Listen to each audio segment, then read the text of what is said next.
Oh, shoot. Kevin, you pieced together a bunch of transfers and everything last year, but you had an overseas trip during the summer to kind of get that chemistry and Jarkel and Derquavian kind of get used to each other and all. How do you do it this year without that benefit? Yeah, great question. Last year was that trip to Bahamas was so valuable to us, and so we're trying to. We started summer school last week. I think it was the 17th on Wednesday, and we went. We could start our workouts, and so we started off Wednesday, Thursday, Friday, Saturday of last week, and this morning was our third one of this week. Trying. I'm going to do a little bit different stuff. I'm going to try to play a little bit more 3-on-3 and 4-on-4, 5-on-5 during our workouts to be able to develop chemistry. As you know, one of the things that was so special about last year's team is that our chemistry was off the charts. Because of Bahamas, because of the relationship that they've had off the court, and we want to try to develop that this year. So we're going to try a little bit different things, try a little bit more outside of basketball team bonding things where we can get out in the community a little bit. And, because I always feel like if you can connect off the court, then you're going to be fine on the court. What were the couple of months after the season like going into the portal?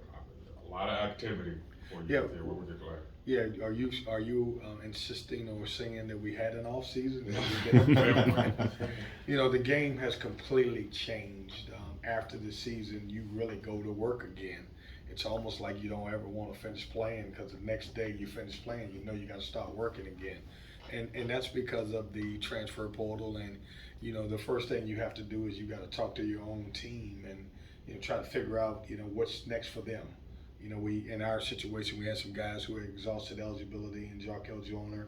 We knew Derquavian Smith was going to be in the draft, and then, we got several guys we had to talk about, what their future looks like here at NC State, and so it's kind of it's a balancing act. The next day, you try to meet with everybody and try to figure out who's going to be on your roster, and then obviously start turning your attention to the transfers that's out there and filling some needs that we may have. Has your approach to the portal been the same as kind of it was a year ago, or have you altered it a little bit? Oh, my approach is the same. I hear so much complaining about the portal, and I hear there's so much complaining about NIL, and from where I sit, it's here. So you have to adapt to it and, embrace it and understand, we got 4 really good players from the portal last year. I think we've done the same thing this year. And so I'm one of the coaches that, don't mind it, doesn't bother me, understand the changes as to where we're in, sports today, and that's something that you have to deal with. Kind of given the success of DJ and Jarkel a year ago, 2 transfers, does that make it an easier pitch when you're talking to some of these guys? Well, I think my pitch is different. With our guards, you think about the guards that we lost. Between the 2 of those guys, they averaged 17 and 17.9, so around almost 35 points a game. And so we do have that selling point for a guard that's coming in. I didn't realize this after the season, but I should have known that. Jarkel Joyner, I think, took 13 shots, and Derquavian Smith took 16. So 29 shots. So who wouldn't want to play for me at the guard position? And I've turned into a great post coach. I didn't really become that great post coach until we played at Wake Forest, and I think we threw the ball inside 27 times at that point. So now I'm well-rounded. I grew. And so now I can sell a post guy that we're going to get them the basketball, and I can also tell the guards that they're going to be able to play. How, for all the new, how big of a deal was it that DJ decided to come back? Well, I think it's huge that he came back. He's such a tremendous personality. If you could say what's a great fit for NC State, it's DJ Burns. That's both on and off the court. But just to have a guy, in today's games, there are not many back to the basket, low post guys who can score and pass. And to have a guy like him to come back to our program means a lot, and it shows you that the love that he got in the program. He saw success both on and off the court.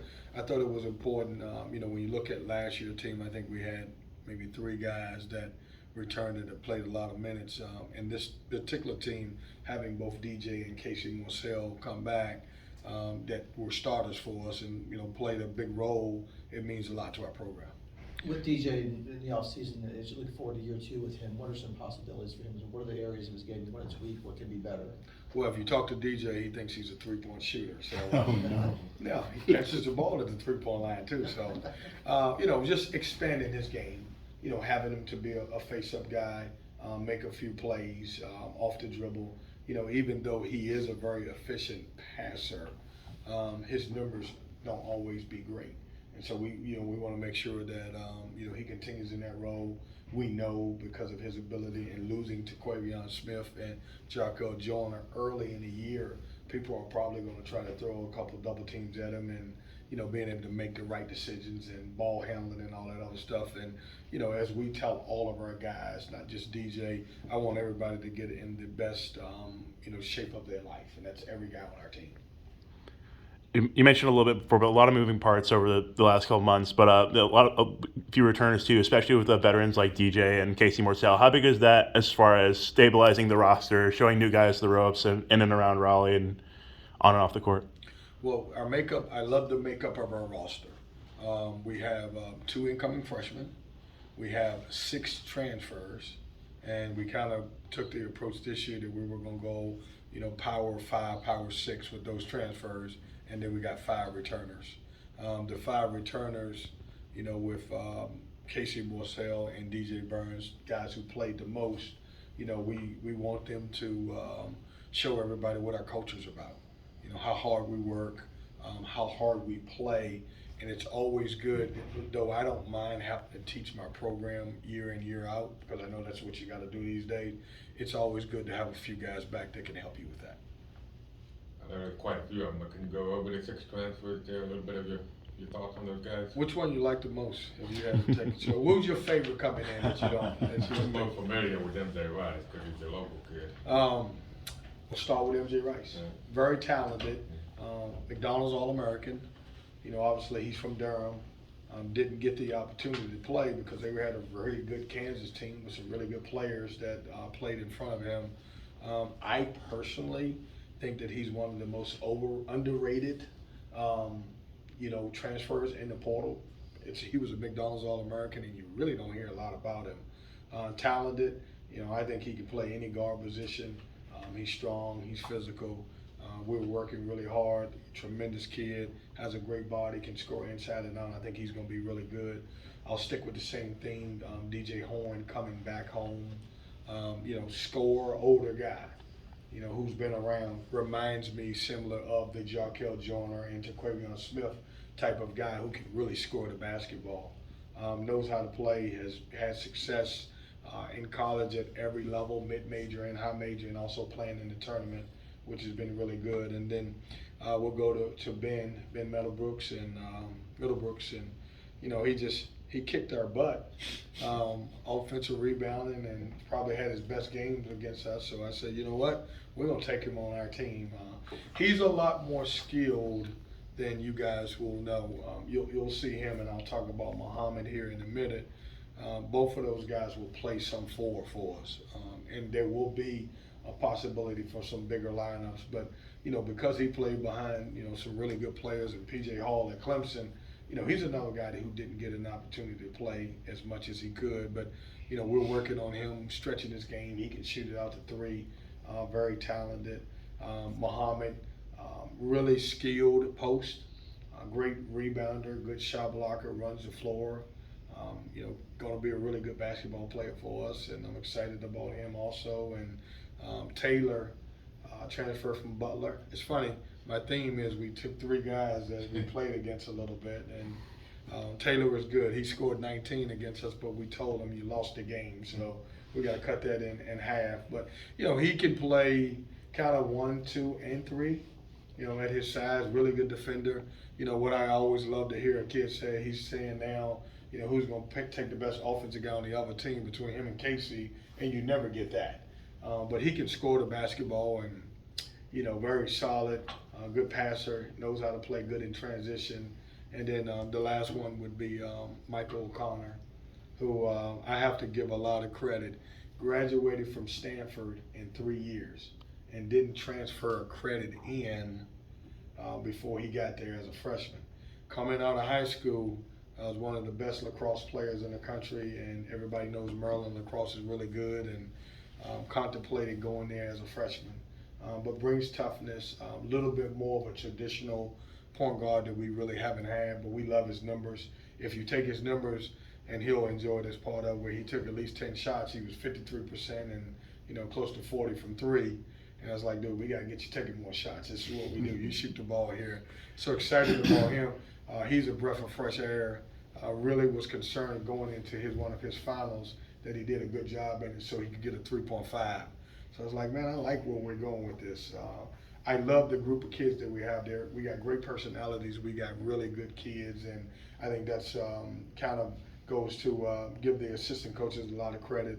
They went out and did a great job of recruiting these guys and put together a really good bunch. Did you and Brownell work out that deal with Clark and Middlebrooks? And how strange is that something like that happened? Well, we heard that Jack was going to announce at 12, and we wasn't going to let them beat us again. So we said, you know what, we're going to get ours in at 11 o'clock.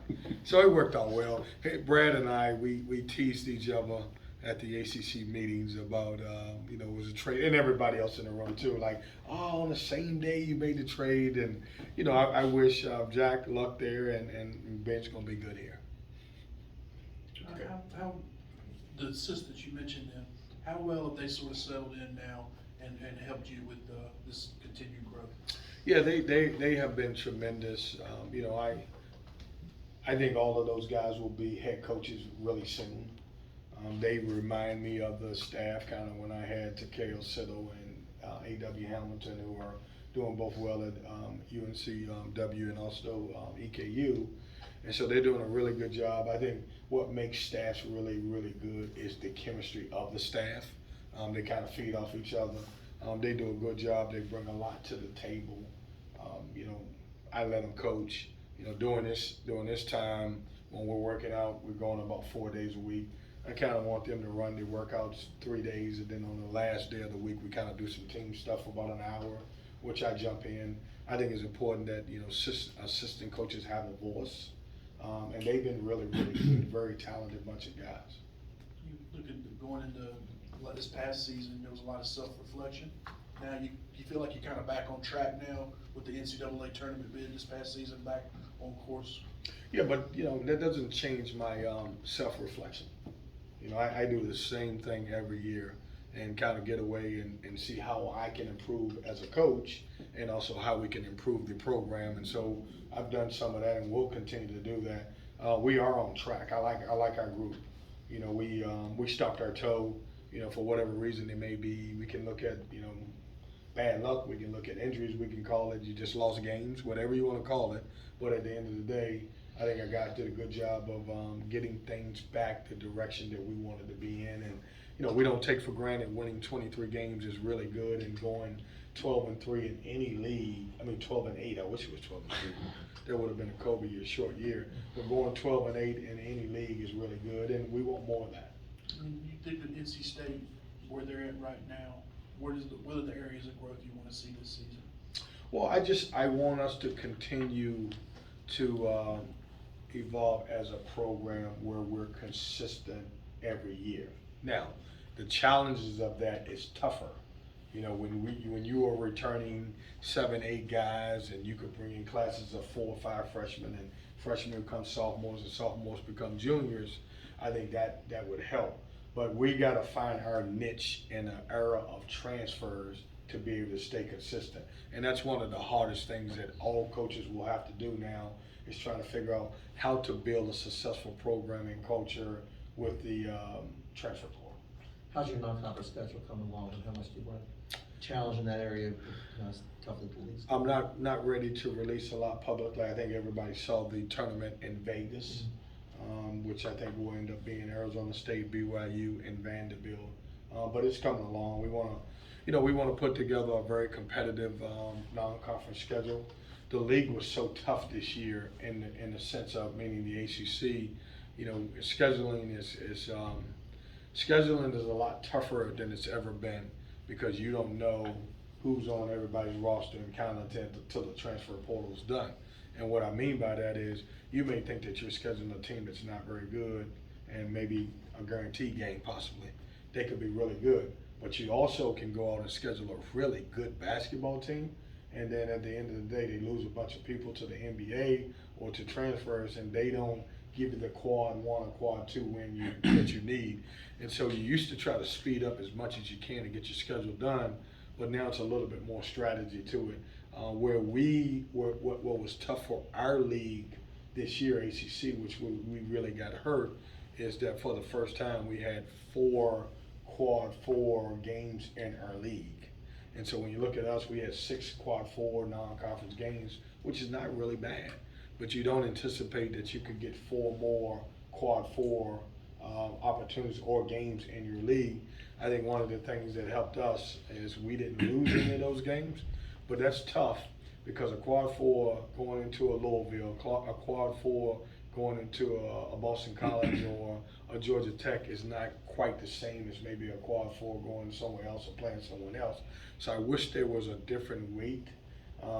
I'll speak on Clemson. I don't know why the committee didn't take them, but you can make an argument that the loss at Louisville late in the year could have cost them. That really wasn't fair to Clemson, in my opinion, because they honored the national championship team. You're playing on the road in the ACC. You can lose every game no matter what it is. So I wish there were super quads versus regular quads, but they're not. That kind of feeds into a big picture question. Given the perception of the league, and Commissioner Phillips has talked about this, and I know all you coaches have been asked about this ad nauseum, but how much does Miami getting to the Final Four and getting all that kind of positive attention, how does that help the league and the image of the league? I think it helps a lot. But I would say we've had teams in the past that went to the Final Four, and we still got 5 teams in. Yes, but this wasn't Duke or Carolina. This wasn't a brand name. This was another team that people don't usually associate that. I'm gonna tell Larinaga that you said his school's not a brand name, so he get. I'm teasing with you. Anytime you can get a team in your league to go Sweet 16, Elite 8, Final Four, I think it completely helps. I think what we have to do, and not just NC State, I think our entire league, we've got to do a better job promoting our league. I think our network has to do a better job promoting our league. We, as a league, have performed very well in the tournament. But you can't tell me that in a 15-team league with really good programs that we should be getting just 5 teams in. And I think one of our jobs as coaches is we've got to do a better job of trying to win in November and December because the committee seems to me to be putting a lot of emphasis on your early wins opposed to what happens in your league. And so we, as coaches, we talked about doing a better job of trying to win November and December games. But I do think we all have to start talking up the league. We have lived a little bit lately on the reputation of the league in basketball, and I think we need to get back to promoting it more than we do. Got it? Thanks, guys.